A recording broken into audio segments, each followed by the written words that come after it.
Durante mucho tiempo, Disney fue el rey de las villanas animadas. Personajes como Maléfica, Úrsula o Cruella demostraron que una gran villana puede ser tan memorable como el propio héroe, pero en algún momento el Disney moderno ha ido perdiendo parte de esa magia. Mientras tanto, DreamWorks ha tomado un camino diferente, experimentando con villanas más excéntricas, más carismáticas y en muchos casos mucho más difíciles de olvidar. Así que hoy vamos a analizar qué hacen tan memorables a las villanas de DreamWorks, tomando el ejemplo de estas 5.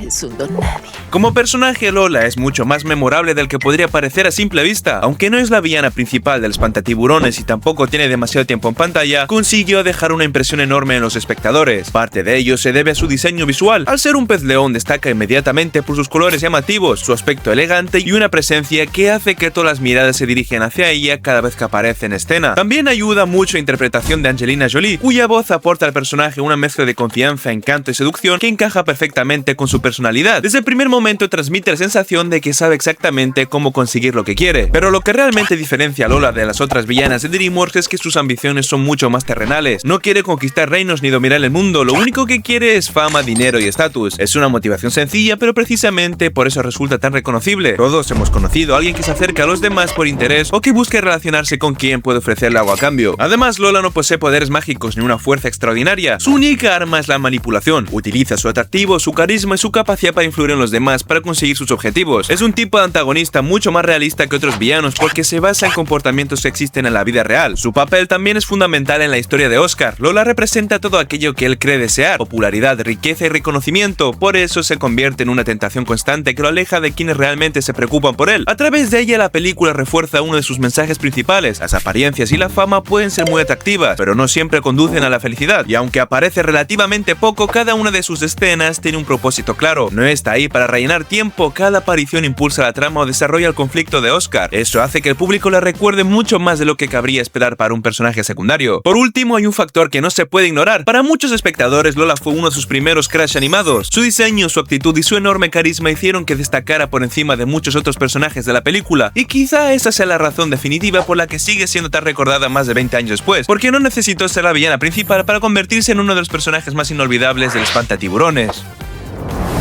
¿Y las gallinas no se organizan? La señora Tweedy es uno de esos personajes que demuestran que no hace falta tener poderes mágicos para dar miedo. En Chicken Run, ella es la dueña de una granja de gallinas que funciona más como una prisión que como una granja tradicional. Las gallinas viven vigiladas, encerradas y bajo la amenaza constante de ser eliminadas si dejan de ser útiles. Desde el principio de la película queda claro que la señora Tweedy ve a sus animales como simples herramientas para generar beneficios. Lo que la hace especialmente inquietante es que sus decisiones tienen una lógica fría y empresarial. Cuando la producción de huevos deja de ser rentable, decide transformar la granja en una fábrica de pasteles de pollo. Desde su punto de vista es una decisión económica perfectamente razonable, pero para las protagonistas suponen una sentencia de muerte. Esa combinación entre pragmatismo y crueldad la convierte en una antagonista muy diferente a las villanas de cuentos tradicionales. Otro aspecto que la hace memorable es su diseño visual. Los animadores de Aardman la construyeron con una silueta llena de ángulos pronunciados, líneas rígidas y rasgos afilados, mientras que las gallinas tienen formas redondeadas y expresivas que generan simpatía. Además, es un personaje mucho más inteligente de lo que suele recordarse. Y por supuesto, esta es su caída final. Tras perseguir obsesivamente a las gallinas durante toda la película, sus propios planes terminan volviéndose en su contra. Es uno de esos finales en los que el público siente que el villano recibe exactamente las consecuencias de sus actos. Quizá la razón principal por la que seguimos recordando a la señora Tweedy más de 20 años después es que representa un tipo de maldad muy real. No quiere conquistar el mundo ni posee poderes sobrenaturales, simplemente está dispuesta a sacrificar cualquier consideración moral en nombre del beneficio económico. Esa frialdad, combinada con su inteligencia, su diseño visual y su presencia intimidante, la convierte en una de las villanas más memorables de la historia de DreamWorks y de la animación en general.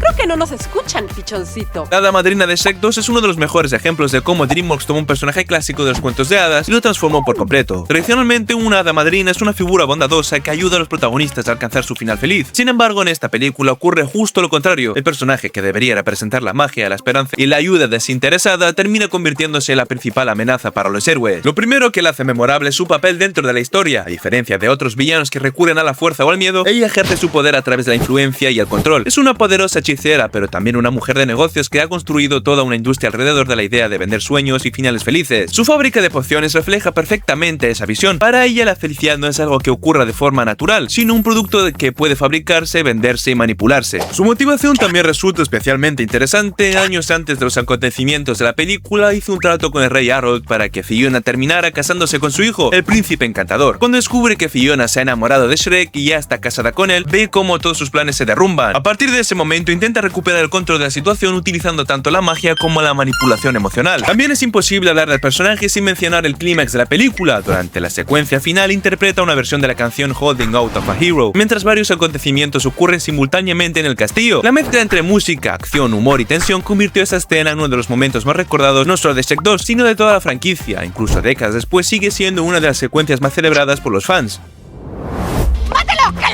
Gladys Sharp es uno de sus personajes que resultan memorables porque parecen mucho más reales que la mayoría de los villanos animados. En Vecinos Invasores la historia gira en torno a un grupo de animales que intenta sobrevivir después de que un enorme vecindario residencial haya ocupado gran parte de su hábitat natural, y dentro de ese entorno suburbano aparentemente perfecto, Gladys se convierte en una de las principales amenazas para ellos. A diferencia de muchos antagonistas de DreamWorks, Gladys no tiene poderes mágicos, ni una fuerza extraordinaria, ni grandes planes de conquista. Es simplemente una vecina con autoridad dentro de su urbanización y una obsesión por mantener el orden exactamente como ella cree que debe ser. Su objetivo es impedir que los animales entren en el barrio porque los considera una molestia y una amenaza para la tranquilidad de la comunidad. Lo que la hace destacar es que representa un tipo de villano muy cotidiano. Mientras que los animales de la película solo intentan conseguir comida y adaptarse a un entorno que antes era suyo, Gladys responde con medidas cada vez más extremas. Su reacción no nace de la necesidad de sobrevivir, sino de su deseo de controlar todo lo que ocurre a su alrededor. Para ella, cualquier elemento que altere la apariencia perfecta del vecindario debe ser eliminado. Otros aspectos importantes es que la película utiliza a Gladys para satirizar ciertos comportamientos asociados a la vida suburbana moderna. Ella encarna la obsesión por las normas, la apariencia y el control absoluto del entorno. Su conflicto con los animales no es solo una cuestión de seguridad, también refleja la incapacidad de aceptar aquello que no encaja dentro de su idea de perfección. También ayuda mucho su diseño visual, siempre aparece impecablemente arreglada, con una actitud rígida y una expresión que transmite desaprobación constante. Todo en ella está pensado para representar a una persona obsesionada con el control y con mantener una imagen de perfección. Incluso cuando la situación se vuelve caótica, intenta conservar esa apariencia de autoridad. Y por supuesto está su derrota final. A lo largo de la película, Gladys dedica enormes esfuerzos a intentar expulsar a los animales del vecindario. Sin embargo, sus propios métodos terminan volviéndose en su contra y acaba sufriendo una humillación pública que destruye por completo la imagen de control que había intentado proyectar durante toda la historia.